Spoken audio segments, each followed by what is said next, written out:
കറിവേപ്പ് ചെടികൾ നട്ടിരിക്കുന്ന അധികം വലിയ ചെടിച്ചട്ടികളിലാണ്. 18-20 ഒക്കെ വലിപ്പമുള്ളത്. ഒരെണ്ണം ചെറുതുമുണ്ട്. അതൊരു 12 ഇഞ്ച് ചെടിച്ചട്ടിയായിരിക്കും. എല്ലാം നന്നായിട്ട് വളരുന്നുണ്ട്. ഇപ്പോൾ കാറ്റർപില്ലർ ശല്യം കാണാത്തതുകൊണ്ടാണ് വളരാൻ പറ്റുന്നത്. കാറ്റർപില്ലർ എന്ന് പറഞ്ഞാൽ മോർമോൺ ചിത്രശലഭത്തിൻ്റെ കാറ്റർപില്ലർ അഥവാ പുഴുവാണ് ഈ കറിവേപ്പിൻ്റെ ഏറ്റവും വലിയ ശത്രുവായിട്ട് ഇവിടെ കാണുന്നത്. നമ്മൾ ചെടി നോക്കാൻ 2 ദിവസം വൈകിപ്പോയാൽ പൂമ്പാറ്റ വന്നിട്ടുണ്ടെങ്കിൽ അതിൻ്റെ കാറ്റർപില്ലർ വന്ന് ഇലകൾ മൊത്തം തളിര ഇലകൾ മാത്രമേ തിന്നുള്ളൂ കേട്ടോ. നല്ല പ്രായമായ ഇലകളൊന്നും തിന്നില്ല. അതിന് സൗകര്യം അതായിരിക്കും. ഇത് വേറൊരു ചെടിയാണ്. ഇതിൻ്റെ ഇലകൾ കണ്ടാൽ അറിയാം കാറ്റർപില്ലർ പണിയെടുത്തിട്ടുണ്ടെന്ന്. കണ്ടില്ലേ, പല ഇലകൾക്കും തണ്ട് മാത്രമേ ഉള്ളൂ. അതെന്താ വെച്ചാൽ കാറ്റർപില്ലർ കുറച്ച് പണിയെടുത്തു.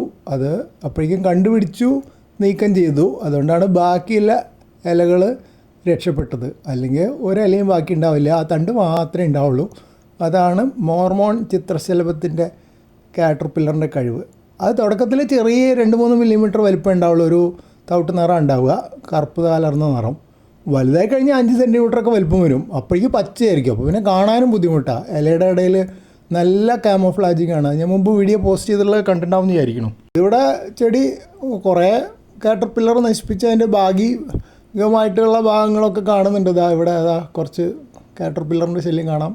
തൊട്ടപ്പുറത്ത് നിൽക്കുന്ന ചെടി നല്ല രസമുള്ള പൂക്കൾ ഉണ്ടാവുന്ന ഒരു ചെടിയാണത്. അതും ഞാൻ മുമ്പ് പോസ്റ്റ് ചെയ്തിട്ടുണ്ട്. ബ്ലീഡിങ് ഹാർട്ട് വൈൻ എന്നാണ് ആ ചെടിയുടെ പേര്. അതിൻ്റെ പൂക്കളിപ്പോൾ കുറച്ച് ചെറിയ വെള്ള പൂക്കൾ മാത്രമേ അവിടെ കാണുന്നുള്ളൂ. അത് കൊഴിയാറായ പൂക്കളാണ്.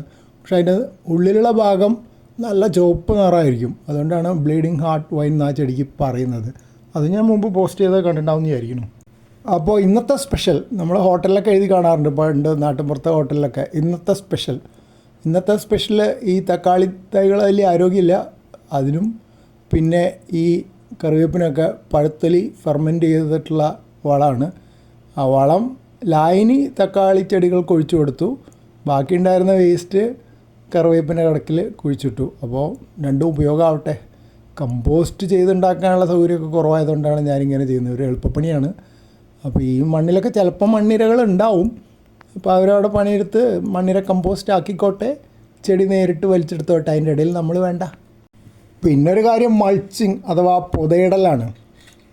സാധാരണ അടുത്ത പറമ്പിൽ നിന്ന് ഒരു മതിലിൻ്റെ ഒരു ചെറിയ റോഡിൻ്റെ അപ്പുറത്ത് 2-3 ചെറിയ തേക്ക് ചെടികളുണ്ട്. ചെടിയെന്ന് പറയാൻ പറ്റില്ല, മരമൊക്കെ ആയിട്ടുണ്ട്. അത് ഇല പറന്ന് ഇങ്ങോട്ട് മുറ്റത്ത് വന്ന് ശല്യമാക്കലൊരു സ്ഥിരം പരിപാടിയാണ്.